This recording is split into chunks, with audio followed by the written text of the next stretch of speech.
Lectio Divina. Lectio Divina. Lectio Divina, une émission pour méditer, prier et vivre la parole de Dieu au quotidien. Lectio Divina. Lectio Divina. Le se flétrira, la fleur se fanera, mais la parole de Dieu jamais ne passera. Chers auditeurs, chères auditrices, au début du temps de l'Avent, l'Église Notre Mère nous propose la méditation de l'Évangile de Jésus-Christ selon Saint Marc, chapitre 13, versets 33 à 37. Cette méditation nous invite à la vigilance comme fils du jour, ceux qui sont appelés à vivre dans la foi, l'espérance et l'amour. Ainsi, chers auditeurs, chères auditrices, nous voulons prier ensemble, au nom du Père, du Fils et du Saint-Esprit.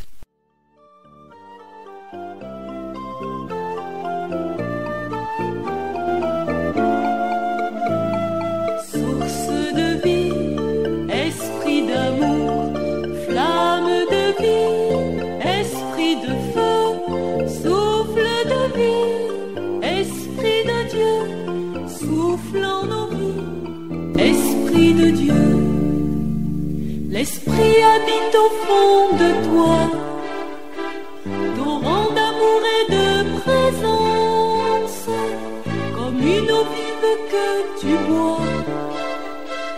Voici la source de naissance, source de vie, esprit d'amour, flamme de vie, esprit de feu, souffle de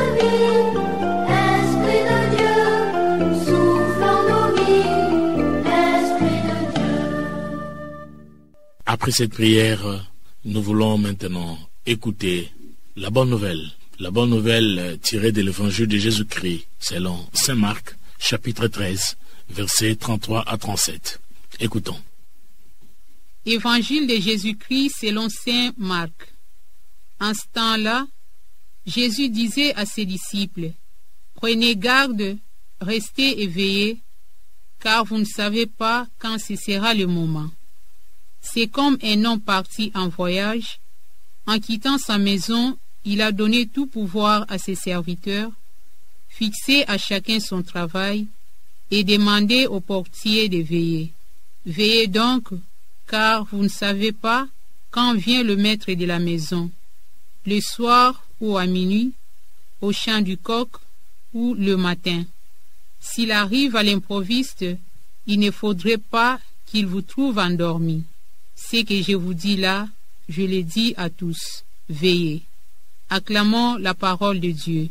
Louange à toi, Seigneur Jésus. Après cette lecture, nous vous invitons à un moment de silence. Un moment de méditation.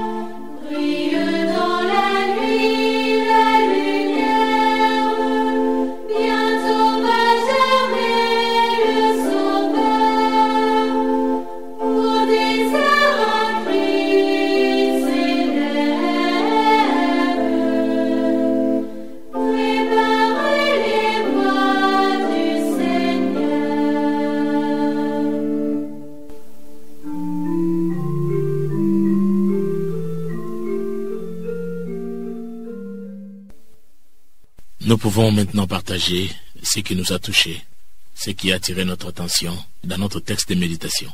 Suivons. J'ai choisi les versets 33 à 34. En ces temps-là, Jésus disait à ses disciples, « Prenez garde, restez éveillés, car vous ne savez pas quand ce sera le moment. C'est comme un homme parti en voyage, en quittant sa maison, il a donné tout pouvoir à ses serviteurs, fixé à chacun son travail, et demandez au portier de veiller. Dans cette péricope de l'Évangile, le verset qui m'a beaucoup touché, c'est le verset 35, dont il dit « Veillez donc, car vous ne savez pas quand vient le maître de la maison. » Je suis interpellé par le verset suivant. « Prenez garde, restez éveillés, car vous ne savez pas quand ce sera le moment. » Pour la deuxième fois, chères auditrices, chers auditeurs, avec joie, nous pouvons passer au partage. Ce premier dimanche de l'Avent ouvre une nouvelle année liturgique, l'année B. C'est un temps fort que l'Église nous offre pour nous préparer à la venue du Christ. En ce premier dimanche de l'Avent, Saint Marc nous exhorte à la vigilance en se référant à la parabole que Jésus nous donne pour nous expliquer de quelle façon il reviendra. Jésus compare sa venue ou son retour à un chef de maison qui va en voyage en laissant à chacun de ses ouvriers une tâche à accomplir à son absence. Notre vie est un don de Dieu. C'est lui le propriétaire. Nous ne sommes que des intendants. Nous avons à rendre compte à Dieu, le maître de cette vie. Cette parabole est semblable à celle des talents, mais ici Jésus parle des tâches. Quelle est la tâche que Jésus m'a confiée? C'est celle de veiller à mon être, faire sa volonté, vivre de manière sainte pour que je sois prête à le recevoir. Il faut que je fasse du bien à mon prochain, que je sois parfaite par les témoignages de ma vie, c'est-à-dire nourrir les affamés, vêtir les pauvres, visiter les malades, les prisonniers, etc. C'est de cette manière que je gagnerai le ciel à la fin de ma vie. Enfin, le mot d'ordre de ce passage est de veiller, car je ne connais pas le jour où le Seigneur viendra. Le Seigneur n'a même pas voulu révéler le moment où arriverait la fin du monde. La demande m'éveille à la vigilance propre de l'homme qui est en combat permanent. Enfin, tout ceci m'amène à avoir une attitude d'attente et une prise de conscience. Il peut arriver à l'improviste et me trouve endormi. Le temps de ma vie est un temps de don de soi afin d'atteindre la maturité de ma capacité d'aimer. Ce n'est pas un temps pour les divertissements. C'est un temps de fiançailles, tel une préparation aux noces en communion avec Dieu et ses saints dans l'au-delà. Mais la vie, c'est constamment commencer et recommencer. Le fait est que je suis confronté à des moments décisifs. Chaque jour, chaque heure ou chaque minute peuvent peut-être se transformer en moment décisif. Beaucoup ou peu, mais que ce soit des jours, des heures ou des minutes, c'est là, dans ce moment concret, que le Seigneur m'attend. Ces versets de l'évangile du premier dimanche de l'Avent de l'année B me préparent à bien accueillir le Seigneur, à être vigilante. Mais comment? Parce que je ne sais pas quand est-ce que le Seigneur vient. Et ma foi chrétienne me dit que le Seigneur vient tous les jours, à travers sa parole, à travers l'Eucharistie, à travers l'événement de la vie. Les événements de la vie me montrent cette présence du Seigneur. Et le Seigneur m'invite à rester attentive, d'abord dans la prière. La prière est le fondement de ma vie chrétienne. Dans la prière, comment je peux rester éveillé? Il ne s'agit pas de dormir à la chapelle, de passer des temps des heures à la chapelle ou à l'église, mais veiller de telle sorte que cette prière puisse transformer ma vie, puisse me changer de l'intérieur, voir telle ou telle attitude qui peut-être me bloquent d'être en bonne relation avec Dieu et avec les autres. Rester aussi en éveil en prenant soin de l'environnement, c'est l'écologie, la propriété, l'hygiène autour de moi et enfin veiller à me nourrir encore spirituellement à travers le sacrement de la réconciliation.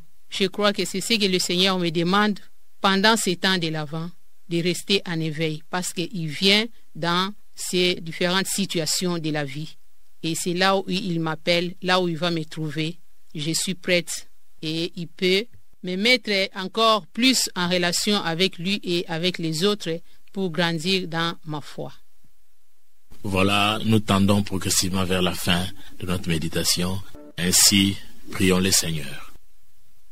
Seigneur, je sais que la maison dont tu parles, c'est tantôt le monde, tantôt la vie de chacun de nous. Il y a urgence à la conversion et à la vie de foi authentique pour tous les chrétiens. Mais il y a une contrainte à cette vigilance, parce que le jour de votre retour n'est pas connu. Que ton Esprit Saint m'accompagne et m'aide à rester fidèle à ma vie chrétienne et surtout à faire du bien partout où je passe. Amen. Seigneur Jésus, toi qui viens chez nous tous les jours, je te demande aussi pardon pour tant de fois que je ne suis pas à mesure de reconnaître ta présence dans les opportunités que tu me donnes, parce que parfois je me laisse emporter par les événements de la vie. Fais que ta présence, surtout en ces temps de l'Avent, puisse m'aider à grandir, mais aussi à ramener mes frères et sœurs vers toi. Amen. Seigneur Jésus, sois mon guide dans le combat de ma vie. Ne me laisse pas entrer en tentation et que ton esprit me guide à jamais. Amen. L'invitation à la vigilance, tel est le message central de notre méditation d'aujourd'hui. Il s'agit d'une vigilance à laquelle Jésus invite avec insistance, pour que nous, ses disciples, nous les enfants de Dieu, nous puissions vivre selon la volonté du Père, selon la volonté de notre Dieu. Ainsi, témoigner par les actes le fruit de notre foi, le fruit de notre espérance et les fruits manifestés par les gestes de charité. C'est ainsi, cette vigilance m'invite à la conversion et à une vie de foi authentique. Cette vigilance me rappelle que je ne suis qu'un administrateur de biens de Dieu et alors je suis fragile. La vie autour de moi est fragile. Je dois vivre dès maintenant comme fils du jour, fils des lumières et ainsi être attentif à répondre à chaque instant à la volonté du Seigneur. Voilà, chers auditeurs, chères auditrices, nous sommes à la fin de notre méditation d'aujourd'hui qui a été une grande joie de la passer ensemble avec l'équipe ici au plateau composé de... Je suis la sœur Philomène Kitano, sœur de Marie Okwango. Je m'appelle Bernadette de Marie, demoiselle consacrée dans l'Institut de Sainte-Marie de l'Annonciation. Ainsi, à la technique, nous avons Olivier Nguessi et à la réalisation, sœur Rita, fille de Saint-Paul, ainsi à l'animation, Papa Paulin Zaboudi Tancel, animateur biblique de la paroisse Notre-Dame d'Afrique. Merci. La parole de Dieu est une lampe à mes pieds. Je marcherai joyeux sur la route sans broncher. Lectio Divina. Lectio Divina. Vers la quiétude de ma demeure éternelle. Lectio Divina, une émission pour méditer, prier et vivre la parole de Dieu au quotidien. Sans danger, je marcherai. Lectio Divina. Lectio Divina. Le vent se flétrira, la fleur se fanera, mais la parole de Dieu jamais ne passera.